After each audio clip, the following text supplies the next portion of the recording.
Welcome back दोस्तों। आज मैं आपके सामने रिसेंटली तेलुगु लैंग्वेज में रिलीज हुई एक बहुत ही अच्छी फील गुड और इमोशनल मूवी को लेकर आया हूँ, जिसका नाम है टुक टुक। ये मूवी ईटीवी विन में रिलीज हुई और मैंने पहले भी कहा कि ये ईटीवी विन वाले ऑडियंस को जबरदस्त कंटेंट प्रोवाइड करते हैं। सच में भाई साहब, ये मूवी बहुत ही रिलैक्सिंग मूवी है, एक जबरदस्त मैसेज भी है। सो वीडियो को पूरा देखना जरूर। तो अब चलिए फटाफट से वीडियो को स्टार्ट कर लेते हैं। उससे पहले लुटा दो प्यार, फॉलो ऑन इंस्टाग्राम। कहानी की शुरुआत में ही एक छोटे से गांव को दिखाया जाता है। फिलहाल इस गांव में बहुत ही खूबसूरत तरीके से बारिश हो रही होती है। इसी गांव के किसी घर में एक बच्ची अपनी दादी माँ से पूछने लगती है कि दादी माँ, ये बारिश कैसे होती है? क्या आसमान पर कोई समंदर नदी है? इसकी दादी माँ कहने लगती है कि आसमान में समंदर तुम्हारे बाप ने रखा। ये बच्ची पूछने लगती है तो फिर ऊपर से कोई पानी डालता है? इसकी दादी माँ कहने लगती है, अरे बेटा, एक मैजिक है, तुमको समझ में नहीं आएगा। वो बच्ची कहने लगती है, थत मैजिक वैजिक कुछ नहीं होता। इसकी दादी माँ कहने लगती है, अरे बेटा, कहीं पर भी क्यों, खुद हमारे गांव में एक जबरदस्त मैजिक चीज हुई। उस मैजिक के बारे में हमारे गांव वाले, आसपास के गांव वाले सब लोग जानते हैं। अभी भी उस मैजिक की कहानियाँ सुनने को मिलती है। इस तरह से अपनी पोती को वो मैजिक वाली कहानी सुनाने लगती है। सीन थोड़ा सा फ्लैशबैक में जाने लगता है, जहाँ पर 3 टीनेज बेस्ट फ्रेंड्स को दिखाया जाता है। इन तीनों में से आप 2 लोगों को ऑलरेडी जानते हो। एक लड़का जो कोर्ट मूवी में था, दूसरा लड़का सालार मूवी में। इन तीनों के नाम है रोशन, कार्तिक, मधु। अब टीनेज की उम्र है। रात होते ही ये तीनों वो वाली वीडियोस देखकर सोते रहते हैं। ना स्कूल, ना कॉलेज, ना काम धंधा, कुछ नहीं। हर दिन आवारागर्दी करते रहते हैं। ये तीनों किसी के भी घर में सो जाते हैं, मतलब कभी रोशन के घर में, कभी कार्तिक के घर में, कभी मधु के घर में। फिलहाल ये तीनों रोशन के घर में सोए होते हैं। कार्तिक और मधु वापस अपने घर पर जाने लगते हैं तो रोशन के घर के पास एक बूढ़ा बंदा बैठा होता है। इन दोनों से कहने लगता है, अरे बेटा, जो तुम लोग पिक्चर देखते हो वो मुझे भी तो दिखाओ। मधु कहने लगता है कि ऐसे पिक्चर्स तुम नहीं देख सकते ताऊ। वो बूढ़ा बंदा कहने लगता है, अरे यार, एक बार दिखा दो ना। सो मधु उस बूढ़े बंदे को सीडी का पोस्टर दिखाकर 10 रुपए मांगने लगता है। थोड़ी देर के बाद कार्तिक और मधु किसी जगह पर रोशन का इंतजार करते रहते हैं। रोशन इन दोनों के पास आकर कहने लगता है कि अरे यार, आज मैं तुम लोगों के साथ नहीं आऊंगा, माँ ने मुझे काम दिया। मधु कहने लगता है, अरे वॉचमैन की नौकरी तुम नहीं करोगे तो कौन करेगा, चुपचाप चलो बे। इस तरह से ये तीनों भागते हुए कहीं पर जाने लगते हैं। मतलब चोरी चुपके ये तीनों किसी के घर में घुसकर कार्तिक और मधु बाथरूम में झांकते रहते हैं जब कोई औरत स्नान करती रहती है। अब यह बंदा रोशन पहरेदारी का काम करते रहता है। मतलब हर रोज इन तीनों का यही काम होता है। रोशन को ये सारी चीजें बिल्कुल भी पसंद नहीं आती। थोड़ी देर के बाद ये तीनों दोबारा किसी जगह पर मुलाकात करके मधु एक जबरदस्त आइडिया बोलने लगता है कि अरे यार, हम खुद क्यों ना वीडियो बना ले। देखो, हर वीडियो के 2000 रुपए, 10 वीडियो बना लेंगे तो 20,000 रुपए। यह सुनने के बाद रोशन और कार्तिक बिल्कुल भी नहीं मानते, लेकिन मधु इन दोनों को गांव की हर लड़की किस टाइम पर स्नान करने के लिए जाती है वो सब कुछ टाइम टेबल बोलने लगता है, सुबह से लेते हुए शाम तक। और ये भी कहने लगता है कि हमारे पास कंटेंट ही कंटेंट है, बस कैमरा की कमी है। लेकिन फिर भी रोशन को ये सब कुछ करना बिल्कुल भी पसंद नहीं आता। कार्तिक कहने लगता है कि अरे मधु, तुम वीडियो उतारो और मैं एडिट कर दूंगा। उसके बाद उसी रात ये तीनों रोशन के घर पर जाकर उसके फादर से कैमरा के लिए पैसे पूछने लगते हैं। रोशन का फादर यही समझने लगता है कि ये तीनों शॉर्ट फिल्म बनाने वाले हैं, इसलिए कैमरा पूछ रहे हैं। कैमरे की कीमत पूछने पर मधु कहने लगता है कि अंकल, 30,000 रुपए चाहिए हमको। यह सुनने के बाद रोशन का फादर शॉक में रह जाता है। रोशन का फादर पूछने लगता है कि वैसे भी तुम लोग कैसे वीडियोस बनाओगे? मधु कहने लगता है, अरे कुछ दिनों के बाद गणेश चतुर्थी है ना, पहले हम लोग उसी की वीडियो बनाएंगे। हमारे गांव के कल्चर के बारे में, कैसे हम लोग फेस्टिवल मनाते हैं, वो सब कुछ बहुत ही ट्रेडिशनल होगा अंकल जी। रोशन का फादर कहने लगता है कि मेरे पास तो इतने पैसे नहीं, लेकिन तुम लोग एक काम करो, गांव में चंदा इकट्ठा करके थोड़े पैसों से गणेश की मूर्ति खरीदो और जो भी पैसे बचते हैं उन पैसों से तुम लोग कैमरा खरीद लो। उसी कैमरा से वीडियोस भी बनाओ। टेंट वगैरह का खर्चा मैं कर लूंगा, बाकी काम तुम लोग कर लो। इसी गांव में एक और बड़ा बंदा होता है, मतलब गांव का बड़ा। जब इस बंदे को ये बात पता चलती है कि इनके गांव में वो 3 लड़के गणेश चतुर्थी मना रहे हैं तो इसकी जलने लगती है। मतलब इस गांव में बहुत कंपटीशन होता है गणेश चतुर्थी फेस्टिवल को लेकर। जो कोई भी फेस्टिवल अच्छे से मनाएगा वही इसकी शान है। इस गांव का एक और कल्चर भी होता है, जो कोई भी बंदा इस गांव में गणेश की मूर्ति रखता है वही कल भी इसी गांव की ही लेनी होगी, न कि दूसरी गांव से। अब इस बंदे के पास काफी सारे ट्रैक्टर्स होते हैं, तो ट्रैक्टर्स के लिए तो वो तीनों लड़के इसके पास आना होगा। ये लोग ट्रैक्टर नहीं देंगे। एक्चुअली दुश्मनी इन तीनों लड़कों से नहीं बल्कि रोशन के फादर से होती है। ये बंदा और रोशन का फादर सरपंच बनना चाहते हैं। Some kind of politics matter. खैर उसके बाद वो तीन लड़के चंदे की मदद से एक छोटी सी गणेश की मूर्ति को खरीद लेते हैं। उसी रात रोशन का फादर रोशन के पास आकर पूछने लगता है, एक काम तो हो गया भाई, गाड़ी का क्या करोगे? ये तीन लड़के कहने लगते हैं कि बगल वाले गांव से एक ट्रैक्टर ला लेंगे हम। रोशन का फादर कहने लगता है, नहीं नहीं, इस गांव में ऐसा नहीं होगा, मूर्ति इसी गांव की रहेगी और गाड़ी भी इसी गांव की ही रहेगी। अब यहाँ तक आ चुके हो तो तुम तीनों खुद उस गाड़ी का भी इंतजाम कर लो। वो तीनों कहने लगते हैं, अरे अभी एक और हफ्ता है ना, एडजस्ट हो जाएगा किसी भी तरह से। सो उसके बाद ये तीनों गाड़ी के बारे में सोचने लगते हैं कि अरे यार अब इस गाड़ी का इंतजाम कैसे करें। वो बंदा तो हमें ट्रैक्टर नहीं देगा क्योंकि हमने पहले मूर्ति लगाई। कार्तिक कहने लगता है कि अरे यार तुम दोनों टेंशन मत लो, मेरे पास एक जुगाड़ है। मेरे दादाजी की एक बहुत ही पुरानी बजाज बाइक है, हम उसको ही रिपेयर करवा देंगे, वही गणेश जी की सवारी होगी। सो सुबह होने के बाद कार्तिक रोशन और मधु को अपने दादाजी की बजाज बाइक के पास ले जाता है जो बहुत ही पुरानी होती है। एक मैकेनिक वाले बंदे को बुलाकर इस बाइक की रिपेयर करवाने लगते हैं। फाइनली ये बाइक रिपेयर हो जाती है और इस बाइक का ये तीनों नाम रखते हैं टुक टुक। और ये गाड़ी स्कूटर कम ऑटो रिक्शा ज्यादा नजर आती है। ये सब कुछ होने के बाद रात में सोते समय रोशन कार्तिक और मधु से कहने लगता है कि अरे यार अब तक तो सब कुछ अच्छा ही चला, जब तक फेस्टिवल खत्म होगा तब तक और भी थोड़े पैसे जमा हो जाएंगे, उन पैसों से कुछ और कर लेते हैं ना हम। एक कैमरा खरीद कर गंदे काम करना जरूरी है। लेकिन कार्तिक और मधु रोशन की बात को नहीं मानते। दूसरा आइडिया है तो तुम ही बोलो बे, इस तरह से सो जाते हैं। उसके बाद दूसरे दिन से फेस्टिवल स्टार्ट होता है। ये तीनों धूमधाम से एंजॉय करने लगते हैं। 3 या 4 दिन के बाद इसी बाइक को गणेश जी की सवारी बनाकर सारा गाँव घुमाने लगते हैं। फाइनली फेस्टिवल भी खत्म हो जाता है। इन तीनों के पास थोड़े बहुत पैसे भी आ जाते हैं। उसके बाद जब एक रात रोशन सो रहा होता है तो अचानक से उस गाड़ी की लाइट ऑन होती है। रोशन इस चीज को ऑब्जर्व करके उस बाइक के पास जाकर आसपास देखने लगता है। कोई भी नजर नहीं आता। सोचने लगता है कि लूज कनेक्शन होगा। उसके बाद रोशन सुबह होने के बाद कोई चीज को देखकर शॉक में रह जाता है। फटाफट से अपने दोनों फ्रेंड्स को अपने घर पर बुलाता है। बात यह है कि रोशन कल रात इस गाड़ी को दूसरी तरफ घुमाकर रखा था, लेकिन सुबह होने के बाद रोशन ये देखता है कि गाड़ी घूमी हुई है। इसके फादर से पूछा, लेकिन इसके फादर ने इस गाड़ी को छुआ तक नहीं। कार्तिक और मधु हल्के से रोशन को डांटने लगते हैं कि गाड़ी खुद ब खुद कैसे घूम सकती है, तुम्हें कल रात ऐसी रखा था और नींद में भूल चुके होगे। इस तरह से ये दोनों किसी घर के बाथरूम में जाकर अंदर झांकने लगते हैं। रोशन उसी घर के पास पहरेदारी करते रहता है। कोई आएगा तो सिग्नल भेजने के लिए इन दोनों को। उसी वक्त रोशन को गाड़ी के हॉर्न की आवाज सुनाई देती है। फटाफट से रोशन उस गाड़ी के पास भागने लगता है। वो दोनों भी रोशन के पीछे पीछे भागने लगते हैं। घर के पास जाकर देखने पर रोशन के घर के पास कुछ बच्चे खेल रहे होते हैं। शायद इन्हीं बच्चों ने गाड़ी का हॉर्न बजाया। ये देखकर कार्तिक और मधु दोबारा रोशन को डांटने लगते हैं कि खामखा हमें डरा दिया बे साले। उसके बाद रोशन इस गाड़ी को परफेक्टली मेजर करके राइट साइड घुमाकर रखता है और रात भर जगा ही रहता है कि गाड़ी में कोई हरकत होगी तो ये देखेगा। तो देखते देखते ऐसे ही सुबह हो जाती है। लेकिन उस गाड़ी का पोजीशन एग्जैक्टली उसी तरह का होता है जिस तरह से रोशन ने कल रखा था। यह देखकर रोशन को तसल्ली आती है तो कल इस गाड़ी को किसी ने हिलाया है।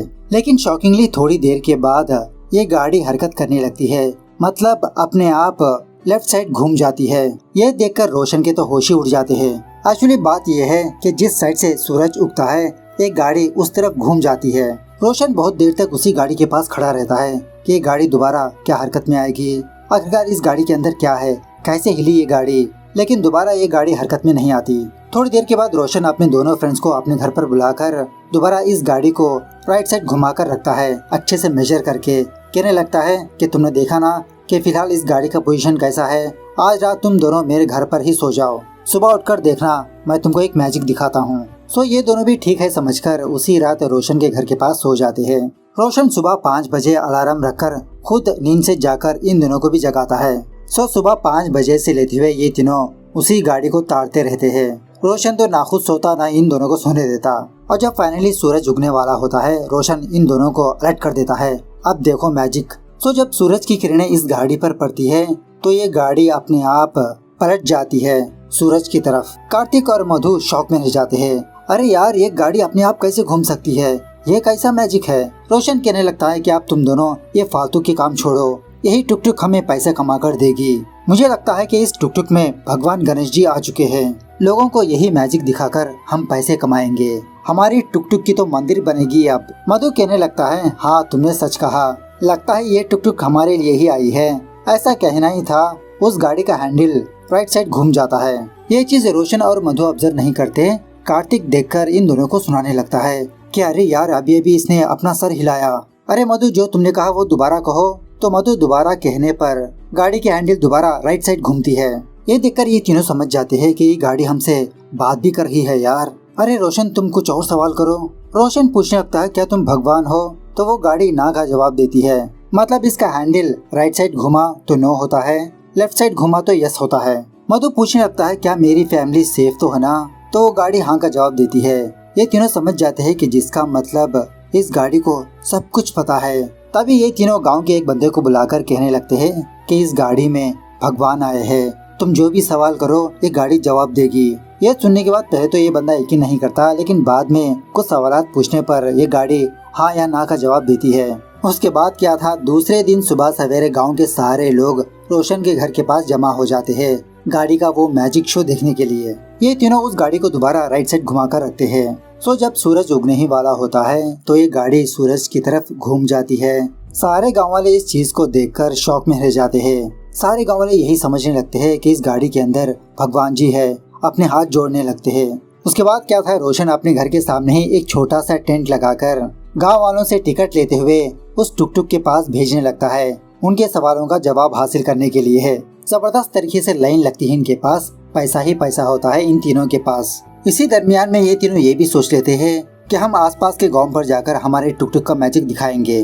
वो हमारे गांव पर नहीं आ सकते, लेकिन हम तो अलग अलग गांव पर जा सकते हैं ना। इस तरह से अपने टुक टुक को लेकर आसपास के गांव में घूमने लगते हैं। देखते ही देखते ये टुक टुक बहुत फेमस हो जाती है। फिर अब ये सारी चीजें देखकर गांव के उस बड़े बंदे की जलने लगती है। अपने आदमियों से कहने लगता है ऐसा नहीं होगा, तुम उस बूढ़े इंजीनियर को बुला ले आओ। सो उसी तरह से एक बूढ़ा बंदा अपने बारे में जानने के बहाने से इस टुक टुक के पास आकर इसके अच्छे से इंस्पेक्शन करने लगता है। वो तीन लड़के इस बूढ़े बंदे से कहने लगते हैं अरे ताऊ तुम जितना भी ढूंढो इस गाड़ी के अंदर तुम्हें कुछ भी नहीं मिलेगा, जाकर उसे ही बता दो। वो बूढ़ा बंदा इन तीन लड़कों को कुछ भी नहीं कहता, बस मुस्कुराकर वहाँ से चुपचाप चला जाता है। थोड़ी देर के बाद मधु नोकिया का कैमरा वाला फोन खरीदकर हल्के से कार्तिक को बाहर बुलाने लगता है। मतलब इशारों में बात करने लगता है कि चलो हम दोनों वीडियोस बनाते हैं। अब ये बात रोशन को ना बताते हुए ये दोनों चुपचाप वहाँ से खिसक लेते हैं। रोशन को बताएंगे तो वो रोकेगा। इस तरह से मधु किसी के बाथरूम के बाहर जाकर फोन निकालकर वीडियो रिकॉर्डिंग करने लगता है। यहाँ पर रोशन ना होने की वजह से कार्तिक पहरेदारी करते रहता है। इस तरफ उस टुक टुक के टेंट पर बहुत ही हंगामा होने लगता है। मतलब लाइट्स ऑन ऑफ होने लगते हैं, जोर से हवाएं आने लगती है। तो देखते ही देखते वो गाड़ी अपनी टेंट से निकलकर बाहर भागने लगती है। ये देखकर रोशन भी उस गाड़ी के पीछे पीछे भागने लगता है। वो गाड़ी एग्जैक्टली उसी जगह पर आती है जहाँ पर कार्तिक और मधु होते हैं। रोशन इन दोनों को देखकर शॉक में रह जाता है। मतलब वो गाड़ी रोशन को जानबूझकर यहाँ पर लाती है इन दोनों का कारनामा दिखाने के लिए। सो रोशन मधु को बहुत मारने पीटने लगता है कि मैंने तुमसे कहा ना ये सारी चीजें अब नहीं होगी। इसी हाथापाई के दौरान वो बूढ़ा बंदा इन तीनों के पास आकर कहने लगता है मुझे उस दिन ही पता लग गया था कि कोई मामूली गाड़ी नहीं है। बेटा तुम तीनों अपनी जान बचा लो। वापस टेंट के पास आकर जब मधु अपना फोन लेकर वीडियो चेक करने लगता है तो वीडियो होती ही नहीं, मतलब डिलीट हो चुकी होती है। सो ये तीनों समझ जाते हैं कि जिसका मतलब ऐसे ही वीडियोस बनाना इस टुक टुक को बिल्कुल भी पसंद नहीं। इसके बारे में और जानने के लिए ये तीनों चार्ली चार्ली का गेम खेलने लगते हैं। मतलब एक स्लेट पर यस नो का ऑप्शन लिखकर ये पूछने लगते हैं क्या तुम महात्मा हो, तो यस का रिजल्ट आता है। उसी वक्त वो गाड़ी अपने आप ऑन होकर टेंट से बाहर निकलने लगती है। ये तीनों बाहर भागने लगते हैं। मतलब ये गाड़ी इन तीनों का पीछा करने लगती है। ये तीनों समझ जाते हैं कि इस गाड़ी में की आत्मा इन तीनों को मारने वाली है। बहुत दूर तक उन तीन लड़कों को चेस करने के बाद वो गाड़ी रुक जाती है। पता चलता है कि गाड़ी में का पेट्रोल खत्म हो गया। उसके बाद क्या था, इस गाड़ी को उसी गैराज में लाकर रख देते हैं जहाँ से निकाला था। मधु तो उस गाड़ी को थैंक यू बोलने के लिए 500 की नोट उस गाड़ी में रख देता है। रात होने के बाद ये तीन लड़के यही सोचने लगते हैं कि आखिर उस गाड़ी में किसकी आत्मा है। हम तो उस आत्मा को भगवान मान बैठे और कुछ दिन गुजर जाते तो उसी गाड़ी से हम तीनों मर भी चुके होते। रोशन कहने लगता है अरे यार मुझे लगता है कि वो आत्मा अच्छी आत्मा है। अगर हमें मारना चाहती थी तो कब का मार देती, इतने सारे पैसे कमा कर क्यों देती। दूसरी तरफ गांव के उस बड़े आदमी को ये बात पता चलती है कि उन तीन लड़कों की गाड़ी ने खुद उन तीनों को भगाया। अपने आदमी को पेट्रोल देकर कहने लगता है जाकर डाल दो उस गाड़ी पर, देखता हूँ कैसे उछल कूद करेंगे वो तीन लड़के। तो वो बंदा उस गैराज के पास जाकर उस गाड़ी का पेट्रोल टंकी भरता है। मतलब जलाने के लिए यहाँ पर नहीं आता वो। सुबह होने के बाद जब मधु अपनी नींद से जागता है तो कोई चीज को देखकर शॉक में रह जाता है। वो ये कि कल जो 500 की नोट गाड़ी में रखा था वही 500 की नोट मधु के पास उड़ते हुए आने लगती है। फटाफट से ये तीनों उस गराज के पास जाकर देखने पर वहाँ पर गाड़ी मौजूद नहीं होती। गाड़ी तो रोशन के घर के बाहर जो टेंट लगा है ना वहीं पर जाकर बैठी रहती है शांति से। ये तीनों तो शॉक में रह जाते हैं। अरे यार, ये आत्मा इतना जल्दी हमारा पीछा नहीं छोड़ने वाली, हमारे तो यल लग गए अब। मधु फटाफट से उस गाड़ी के पास आकर सॉरी कहते हुए ये भी कहने लगता है कि मैं दोबारा ऐसे वीडियोस नहीं बनाऊंगा, प्लीज हमें छोड़ दो ना। रोशन पूछने लगता है कि आखिरकार कौन हो तुम, हमारे पास क्यों आई, कैसे आई? ओके ठीक है, जिस तरह से तुमने हमारी मदद की हम भी तुम्हारी मदद करेंगे, तब तो तुम हमें छोड़कर जा सकती हो ना। तो वो गाड़ी हाँ का जवाब देने लगती है। मधु पूछने लगता है कि तुम कौन से जेंडर की भूत हो, लेडीज हो? तो वो गाड़ी हाँ का जवाब देती है। रोशन पूछने लगता है क्या तुम्हारे घर इसी गांव में है, क्या तुम हम लोगों को तुम्हारे घर के पास ले जाओगी? तो ये सुनते ही वो गाड़ी फटाफट से ऑन होकर टेंट से बाहर निकलने लगती है। मतलब इन तीनों को उस आत्मा के घर के पास ले जाने लगती है। सो थोड़ी दूर ट्रैवल करने के बाद ये तीनों एक घर के पास आते हैं। घर के अंदर जाते ही दीवार पर एक लड़की की फोटो टंगी होती है। उसी वक्त उस घर की औरत किचन से बाहर आकर इन तीनों लड़कों के पास आकर यही बात पूछने लगती है कि तुम तीनों डायरेक्टली घर के अंदर क्यों आ गए? उस घर में उस औरत का पति भी होता है, नाम है राजू। रोशन उस लड़की की फोटो दिखाकर पूछने लगता है कि ये लड़की कौन है? राजू कहने लगता है कि वो हमारी बेटी शिल्पा है। रोशन पूछने लगता है कि वो अब कहाँ पर है? राजू कहने लगता है पता नहीं कहाँ पर है, एक दिन घर से चली गई बस। ये तीनों राजू और उसकी वाइफ को सच नहीं बताते कि इनकी बेटी मर चुकी है।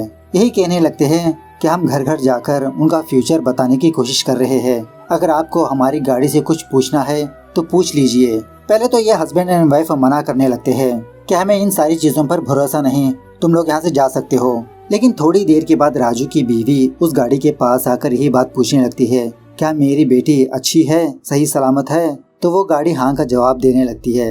वहाँ से बाहर आकर ये तीनों उस गाड़ी से बात करने लगते हैं कि तुम्हारे घर वालों को ये तक नहीं पता कि तुम मर चुकी हो, ऐसे कैसे पॉसिबल है? आखिरकार तुम्हारे साथ हुआ क्या है, कैसे पता करे? क्या इस गांव में तुम्हारा कोई फ्रेंड है? क्या हम लोगों को तुम्हारे फ्रेंड्स के पास ले जा सकती हो? तो वो गाड़ी हाँ का जवाब देते हुए शिल्पा के 2 फ्रेंड्स के पास ले जाती है। फिलहाल शिल्पा के इन दोनों फ्रेंड्स की शादी हो चुकी होती है।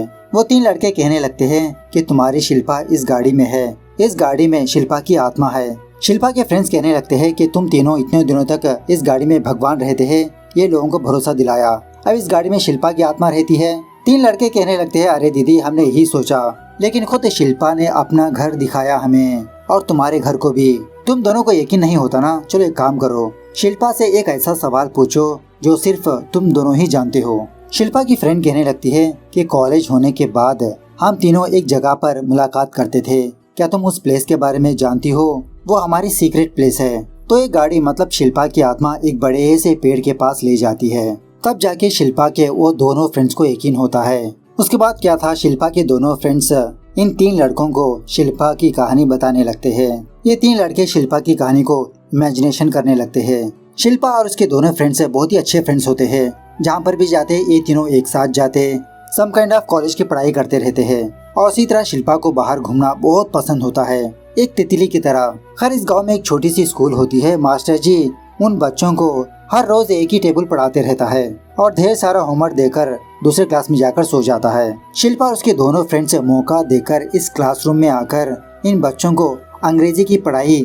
करवाने लगते हैं। शिल्पा इन बच्चों से कहने लगती है कि कल हमने क्या वर्ड सीखा था? सॉरी मतलब माफी मांगना। आज हम एक वर्ड सीखेंगे थैंक यू, मतलब शुक्रिया अदा करना। इस तरह से थैंक यू के काफी सारे एग्जाम्पल्स भी बोलने लगती है कि कब थैंक यू बोलना है, किस सिचुएशन पर बोलना है, कैसे बोलना है। खैर इसी गांव के कुछ घरों की दीवारों पर शिल्पा के ही स्केचेस ड्रॉ करके रखा होता है किसी ने, मतलब पूरा स्केच नहीं, शिल्पा की आंखें, शिल्पा के पैर, शिल्पा के हाथ।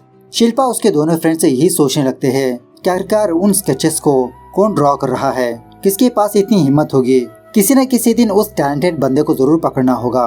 दूसरे दिन जब ये तीनों अपने कॉलेज पर जा रहे होते हैं तो हर रोज इसी रास्ते से बजाज बाइक में नवीन नाम का एक दूध वाला गुजरते रहता है। और एक्चुअली ये नवीन शिल्पा से बहुत प्यार करते रहता है, वन साइड लव। कॉलेज खत्म होने के बाद ये तीनों घर वापस जाते समय शिल्पा उसी नवीन का इंतजार करने लगती है। शिल्पा के फ्रेंड्स पूछने लगते हैं अरे यार अब उस दूध वाले से क्या काम तुमको, फटाफट से घर चलते हैं वरना दिन ढल जाएगा। तो जब नवीन वहाँ से गुजरने लगता है तो शिल्पा नवीन को रोकने लगती है। शिल्पा पूछने लगती है, क्या तुम मुझे गाड़ी चलाना सिखाओगे? मतलब जब टाइम मिलेगा तब सिखा दो, फिलहाल मुझे अपनी गाड़ी पर एक राउंड घुमा दो ना। सो नवीन उसी तरह से शिल्पा को अपनी गाड़ी पर बिठाकर हल्के से एक राउंड घुमाने लगता है। अब दूसरे दिन से नवीन शिल्पा की दूसरे गली के पास आकर हॉर्न बजाने लगता है अपनी गाड़ी की। और गाड़ी की आवाज सुनते ही शिल्पा बहुत खुश होकर अपने दोनों फ्रेंड्स को लेकर नवीन के पास जाती है भागते हुए। नवीन शिल्पा को गाड़ी चलाना सिखाने लगता है। इसी दरमियान में इन दोनों के बीच प्यार भी स्टार्ट हो जाता है, एक दूसरे से बहुत प्यार भी करने लगते हैं। उसके बाद एक दिन शिल्पा ऐसे ही नवीन से मुलाकात करने के लिए आती है। नवीन पूछने लगता है, क्या तुम आज गाड़ी नहीं चलाओगी, बस ऐसे ही बैठी रहोगी? शिल्पा कहने लगती है, आज गाड़ी नहीं चलानी चाहिए मुझे, मैं अछूत हूँ ना। मतलब शिल्पा को मेंसेस होते हैं और गांव में यही रिवाज होता है कि जो कोई भी लड़की मेंसेस डेज में होती है वो अछूत होती है, किसी को नहीं छूना, घर से बाहर नहीं जाना। नवीन इन सारी चीजों को नहीं मानता, जानबूझकर शिल्पा का हाथ पकड़कर शिल्पा से कहने लगता है कि तुम अपने चप्पल उतारकर जमीन पर अपने पैर रखो और कहो, क्या जमीन ने हमें छुआ या हमने जमीन को छुआ? क्या तुमने जमीन को अछूत कर दिया? और इसी तरह शिल्पा को एक पप्पी शप्पी भी करने लगता है। सो दूसरे दिन जब शिल्पा रेडी शेडी होने लगती है बाहर जाने के लिए तो इसकी माँ शिल्पा को रोकने लगती है। अरे 5 दिन तक तुम बाहर मत जाओ। शिल्पा कहने लगती है, अरे माँ ऐसा कुछ नहीं होगा। शिल्पा कहने लगती है, अरे माँ ये सब कुछ कहने की बातें है, मैं बिना बाहर घूमे नहीं रह सकती। हर महीने में 5 दिन घर में रहना होगा, साल में 60 दिन घर में रहना होगा, मुझसे ना हो पाएगा बाबा ये सब कुछ। मेरे बदले तुम ही बैठ जाओ घर में, मैं तो जा रही हूँ, टाटा बाय बाय। अब शिल्पा की लव स्टोरी ये 3 लड़के भी सुन रहे होते हैं ना, बहुत एंजॉय करने लगते हैं। वाह व्हाट इज स्वीट मेमोरीज। कुछ दिनों के बाद राजू वही शिल्पा का फादर बजाज बाइक खरीदता है। अब इसको स्टार्ट करना ही नहीं आता। शिल्पा फटाफट से अपने फादर के पास जाकर गाड़ी ऑन करके देती है। उसी रात नवीन शिल्पा की गली के पास आकर हॉर्न बजाने लगता है। ये सुनकर शिल्पा शॉक में रह जाती है कि इतनी रात को नवीन घर के पास क्यों आया। शिल्पा जब बाहर जाने वाली होती है तो शिल्पा के घर के बाहर ऑलरेडी इसके दोनों फ्रेंड्स खड़े होते हैं। कहने लगते हैं कि तुम अकेली कैसी जाओगी, इसलिए हम दोनों तुम्हारे साथ आ रहे हैं, और वैसे भी इतनी रात को वो बेड़ा साला क्यों आया। शिल्पा कहने लगती है, अरे मुझे क्या पता, चलो एक बार देख कर आते हैं। शिल्पा जब नवीन से मिलने के लिए उस गली के पास जाती है तो इन भाई साहब को शिल्पा से गले लगने का मन होता है, इसीलिए यहाँ पर आया। दूसरे दिन शिल्पा के एक फ्रेंड को लड़के वाले देखने के लिए आते हैं। जब ये बात शिल्पा को पता चलती है तो शिल्पा फटाफट से अपने फ्रेंड के पास जाकर वहाँ के सारे बड़े लोगों से यही कहने लगती है, क्या तुम लोगों ने कभी उस लड़की से पूछा क्या वो शादी करना चाहती है या नहीं? बिना उसकी मर्जी से आप उसकी शादी कैसे कर सकते हो? वहाँ पर शिल्पा का फादर भी होता है। एक्चुअली कुछ दिनों पहले शिल्पा के फ्रेंड ने कहा था कि कुछ दिनों के बाद मुझे लड़के वाले देखने के लिए आ रहे हैं, लेकिन मैं अभी शादी नहीं करना चाहती। इसलिए शिल्पा यहाँ पर आकर अपनी फ्रेंड की तरफ से बात करने लगती है। फाइनली शिल्पा अपने फ्रेंड से कहने लगती है, अरे यार बोल दो तुम कि तुम अभी ये शादी नहीं करना चाहती। लेकिन शिल्पा की फ्रेंड बड़े लोगों से डरकर, अपने घर वालों से डरकर हाँ का जवाब देने लगती है कि मैं ये शादी करना चाहती हूँ। तो सारे लोगों में शिल्पा की इज्जत चली जाती है, वो शर्मिंदा होने लगती है। ये प्रेजेंट पर शिल्पा के वो दोनों फ्रेंड्स कहने लगते हैं कि लास्ट टाइम हमने शिल्पा को उसी दिन देखा, उसके बाद नहीं देखा। 3 लड़के पूछने लगते हैं, अरे ऐसा कैसे पॉसिबल हुआ, झटके में शिल्पा कैसे गायब हो गई? बात यह है कि जब शिल्पा स्नान कर रही होती है तो एक पागल छोटा बच्चा शिल्पा के बाथरूम में झांकते हुए वही सारी चीजें दीवार पर स्केचेस बनाते रहता है। मतलब स्केचेस बनाने वाला यही लड़का होता है, और ये लड़का उसी स्कूल का होता है जिस स्कूल में शिल्पा ने पढ़ाया था। Sorry thank you. सो वो लड़का शिल्पा को पूरा नंगा देखकर एक दीवार के पास जाकर उसकी नंगी तस्वीर बनाने लगता है। सुबह होने के बाद उस मोहल्ले के सारे लोग उस दीवार के पास जमा होकर उस तस्वीर को देखते रहते हैं। समझ जाते हैं कि ये शिल्पा ही है।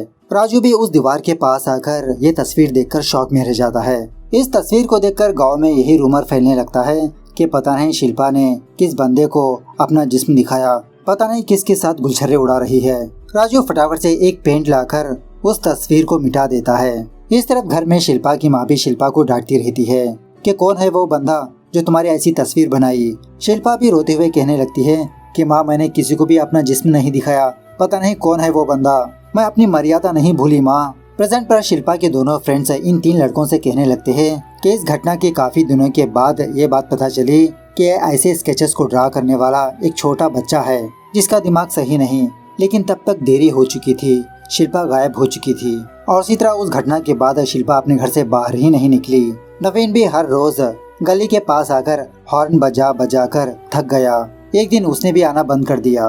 उसके बाद एक दिन शिल्पा अपने माँ बाप से कहने लगती है कि माँ, कितने दिनों तक तुम दोनों मुझसे बात नहीं करोगे। गाँव वाले की बातें भरोसा कर रहे हो लेकिन मेरी नहीं। दुनिया वालों के मन में जो भी आता है वो कहते हैं हमें अपने लिए जीना है माँ। अब शिल्पा की बातें उसका फादर सुनकर ये भी बहुत दुखी होने लगता है। इनडायरेक्टली अपनी बीवी से कहने लगता है कि खेत के पास खाना लेकर आ जाओ। इस तरह से अपनी गाड़ी की चाबी भी वहीं पर रख देता है। सो शिल्पा का फादर जाने के बाद शिल्पा अपने फादर की बाइक लेकर उस दीवार के पास जाती है जहाँ पर इसका स्केच बनवाया था। इस दीवार के पास कुछ लिखती है। अब ये बंदी दीवार पर क्या लिखती है ये हमको लास्ट में ही पता चलेगा। उसके बाद शिल्पा बहुत खुश होकर बस ऐसे ही अपने गांव में घूमने लगती है बाइक लेकर कि शिल्पा को इतने दिनों के बाद फ्रीडम मिली। लेकिन शिल्पा ने उस दीवार पर जो लिखा वो एक भी बंदा देखा नहीं होता, क्योंकि बारिश होकर वो सारे वर्ष मिट जाते हैं। सिर्फ शिल्पा का ही नाम बचता है। प्रेजेंट डे पर शिल्पा के फ्रेंड्स यही कहने लगते हैं।